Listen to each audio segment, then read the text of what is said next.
बिस्मिल्लाहिर्रहमानिर्रहीम। अस्सलाम वालेकुम नाज़रीन, मैं हूं MSJ और मेरे साथ हमारे पड़ोसी मुल्क इंडिया से कलकत्ता से समीर बजाज साहब मौजूद हैं। बजाज साहब कैसे हैं आप, ठीक हैं? हाँ, एकदम परफेक्ट हूँ सर, एकदम ठीक हूँ। आप कैसे हो? सर करम मालिका। सर आप बड़े फेमस एस्ट्रोलॉजर हैं, बड़ी मेहरबानी आपने हमें टाइम दिया। हमने कहा चलिए आपसे भी कुछ थोड़ी बहुत मालूमात ले लेते हैं, कुछ जान लेते हैं सितारों के हवाले से। सर पूछना मैं आपसे यही चाहूंगा कि इमरान खान साहब का जो जायचा है, जन्म कुंडली है, वो किस तरह है? हॉट टॉपिक है, लोग जानना चाह रहे हैं, पाकिस्तान की आवाम का बड़ा इंटरेस्ट है इसमें। जी। अब मैंने इमरान खान की कुंडली देखी है। इनफैक्ट अगर आप मेरे पुराने मैं ट्विटर में ज़्यादा मैं प्रेडिक्शन डालता हूँ, आप देखे भी होंगे 2021 में मैंने इमरान खान के ऊपर एक डाला था प्रेडिक्शन कि उनकी हॉरोस्कोप में कुछ प्लैनेट्स ऐसे एक्टिव और स्ट्रांग है जो स्पोर्ट्स के लिए बहुत महत्वपूर्ण होते हैं। लेकिन स्पोर्ट्स के अलावा वो प्लेनेट भी दूसरी तरीके से भी काम करते हैं जहां एक्सप्लोजन या ब्लास्ट या अटैक वगैरह होने का संभावना होता है।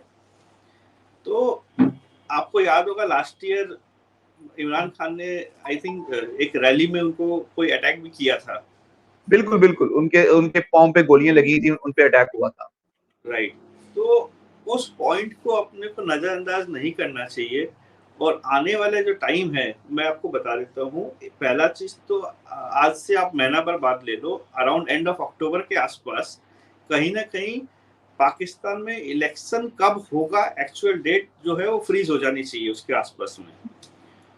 और विद इन मार्च वो आपका इलेक्शन जो जो भी डेट है 27 हफ्ते यहाँ से लेकर आपने कैलकुलेट कर सकते हैं, उसके अंदर में इलेक्शन जाना चाहिए, वो डेट आपकी फाइनल हो जाएगी। अब इमरान खान के हॉरोस्कोप में दो तीन डेट्स है। पहला डेट है 4 दिसंबर 2023, फिर सेकंड है उसके बाद 26-27 जनवरी 2024। मेरे ख्याल से उस समय के आसपास वो अभी जहाँ पे भी आई थिंक वो अभी कहीं डिटेन्ड है, आई बिलीव, राइट। जी सर, अभी वो जेल में है। हाँ, तो वो जेल से उनको या तो उनको बेल मिल जाएगी या जो भी वो बाहर आ जाएंगे इस समय के आसपास और वो इलेक्शन का कैंपेनिंग स्टार्ट कर देंगे। लेकिन मेरा कहने का एक ही जो बहुत इंपॉर्टेंट चीज है इनके हॉरोस्कोप में, ये इनका सिक्योरिटी और इनको सख्त मतलब पूरा दायरे में रह करके उनको बहुत एग्रेसिव रहना चाहिए। अदरवाइज उनको कहीं ना कहीं जाकर के हार्मफुल इफेक्ट्स आएंगे आगे जाकर के भी। सर और जी जी सर, जी जी हम्म, सर, अगर जो जायचा है खान साहब का जो जन्म कुंडली है, क्या वो इतनी मजबूत है जिस तरह बाकी लोग भी कहते हैं उनकी पैदाइशी जन्म कुंडली इतनी मजबूत है कि वो जितनी मुश्किल में जाते हैं वो बड़ी आसानी से निकल भी आते हैं, फिर उस मुश्किल का बड़ी हिम्मत से मुजाहरा भी करते हैं, उसको बर्दाश्त भी करते हैं? जी, मैंने उनका जो जो मेरे पास जो जन्म कुंडली मेरे पास में है मैं बता देता हूँ आपको। 5 अक्टूबर 1952 की डेट ऑफ बर्थ है। अराउंड 11:55 AM है। मैंने कुछ करेक्शन उसमें किया है 2-3 मिनट के हिसाब से, क्योंकि कुछ पास्ट इवेंट्स जो मैच करने के हिसाब से, और लाहौर में उनका जन्म हुआ था। एज्यूमिंग कि डेट ऑफ बर्थ पूरी सही है, जो मेरे को लगता है कि कहीं ना कहीं ये 99% तो सही है, 1-2 मिनट ऊपर नीचे हो भी सकती है। उस हिसाब से इनका हॉरोस्कोप तो है ही ऐसा जो वो दिखलाते हैं कि जिस पोजीशन में वो रीच कर चुके हैं। लेकिन अब क्या होता है कि पूरी जिंदगी तो एक जैसी नहीं चलती है। 1992 में उन्होंने कुछ खिताब हासिल किया, उसके बाद से लेकर 2018, 19, 20, 21 तक उन्होंने इतना जो अचीवमेंट्स किए हैं पॉलिटिक्स में, पाकिस्तान के पॉलिटिक्स में इतना आगे बढ़ के जो अचीवमेंट किया है, अब कहीं ना कहीं ऐसा नहीं कि हर समय चलता ही रहेगा। तो अभी के दौरान अभी जो नेक्स्ट 6 महीना है, मैं ये जरूर बोलूंगा कि कुंडली की जो टाइम है वो खराब नहीं है, अच्छा ही है। हो सकता है वो इलेक्शन जीते, वो जीत भी जाए, लेकिन वो कितना दिन उसके बाद कंटिन्यू रहेगी, क्या वो कितना कंटिन्यू कर पाएंगे, दैट इज अ क्वेश्चन। तो मेरे हिसाब से अगर ये इलेक्शन में जीत भी जाते हैं तो उनके बाद भी मतलब इनको थोड़ा सा सावधानी बरतना चाहिए। साल 1.5 साल 2025 जब तक मई क्रॉस नहीं हो जाता है तब तक तो डेफिनेटली उनको थोड़ा सा कॉशियस रहना चाहिए।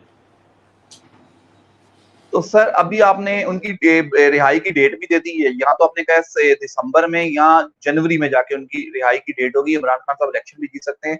सर उनकी मजीद कोई मुश्किलात हैं? अभी 6 माह के लिए आपने कहा उनके लिए टाइम थोड़ा सा सूटेबल भी है, कोई ज़ायचे में ऐसी कोई परेशानी उनकी सेहत से मुतल्लिक या उनकी जान में कोई जानलेवा हमला, कोई ऐसी चीज़ तो नहीं है? नहीं, अभी इमीडिएटली अगर 4-5-6 महीने की बात करें तो वैसा मेरे को नहीं समझ में आता है। बट कैंपेनिंग के समय उनको ज़रूर थोड़ा-सा अगर फ़रवरी, मार्च, अप्रैल के आस-पास कैंपेनिंग होता है इलेक्शन का, तो उस समय उनको ज़रा सावधानी ज़रूर बरतनी चाहिए। सर, हमने मुख्तलिफ एस्ट्रोलॉजर से बात की है, वो कहते हैं उनकी कुंडली में कोई योग है, राजयोग है, कोई और योग है, कोई ऐसे योग है जो हमें बताइएगा कि जिनका क्या अमल दखल होता है?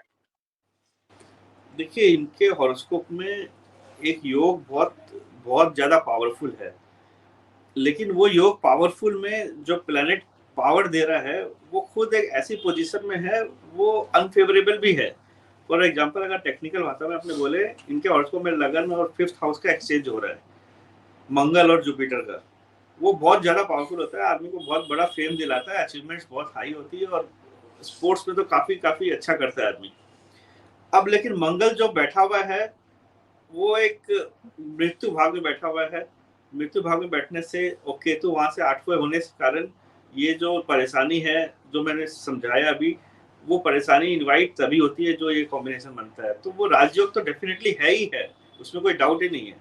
लेकिन राजयोग काम करेगा जब वो फेवरेबल प्लैनेट जब इनके एक्टिव रहेंगे, और राजयोग जो खराब जो स्थिति है वो काम करेंगे जब वो एक्टिव होंगे। तो मैं उस हिसाब से आपको टाइमलाइन बताया कि अभी 6 महीने जो है आफ्टर दिसंबर, जनवरी, फरवरी, मार्च, अप्रैल, ये सब फिर भी ठीक है, इतने परेशानी वाले नहीं है उनके लिए, लेकिन उनके बाद में जाकर के उनको ज़रा थोड़ा-सा ध्यान रखना चाहिए। सर, इंशाल्लाह हम आपसे दोबारा पूछेंगे। मुझे थोड़ा-सा ये बता दीजिए, क्या सूरज ग्रहण और चाँद ग्रहण लगने से भी कोई ज़ायचे में फ़र्क पड़ता है?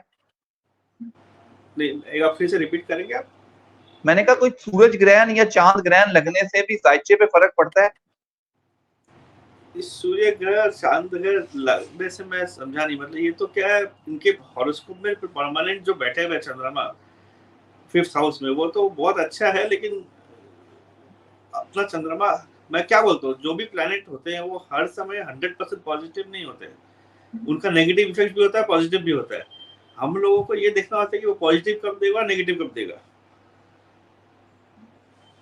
सर, अगर हम बात करें दूसरी मियाँ मोहम्मद नवाज़ शरीफ की, उनका ज़ायचा भी आपने बनाया है। क्या लगता है कि वो पाकिस्तान वापस आ पाएँगे या वो लंदन में ही रहेंगे? दोबारा चौथी मर्तबा वज़ीर-ए-आज़म बन सकते हैं मियाँ मोहम्मद नवाज़ शरीफ?